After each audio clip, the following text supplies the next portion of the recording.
بسم اللہ الرحمن الرحیم۔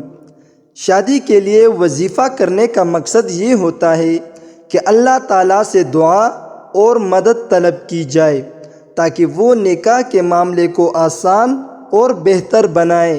اس وظیفے کو خالص نیت، یقین اور عاجزی کے ساتھ کرنا چاہیے۔ یہاں ایک مشہور وظیفہ اور اس کا طریقہ پیش کیا جا رہا ہے۔ وظیفہ ہے سورہ طٰہٰ کی آیت نمبر 39۔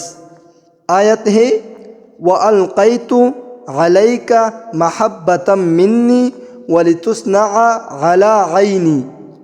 اس کا طریقہ کار ہے، پہلے نمبر پر نیت کرے، اپنے دل میں یہ نیت کرے کہ یہ عمل اللہ تعالیٰ کو راضی کرنے اور نکاح کے معاملے کو آسان کرنے کے لیے ہے۔ دوسرے نمبر پر پاکیزگی اختیار کرے، باوضو ہو کر کسی پاک اور صاف جگہ پر بیٹھیں۔ تیسرے نمبر پر نماز حاجت پڑھیں، 2 رکعت نماز حاجت پڑھیں اور اس کے بعد اللہ تعالیٰ سے دعا کرے۔ چوتھے نمبر پر تسبیحات پڑھیں، 11 مرتبہ درود شریف پڑھیں، درود ابراہیمی بہتر ہے۔ 313 مرتبہ سورہ طٰہٰ کی آیت نمبر 39 کو پڑھیں، آخر میں پھر 11 مرتبہ درود شریف پڑھیں۔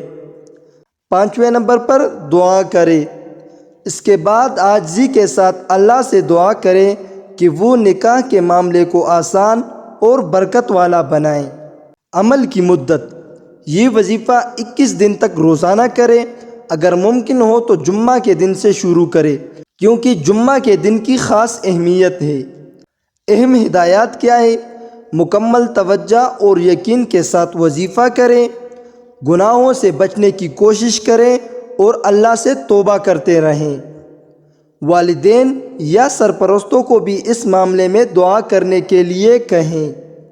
یہ وظیفہ اللہ تعالیٰ کی رضا کے لیے کریں اور صبر و شکر کے ساتھ اس کے نتیجے کا انتظار کریں۔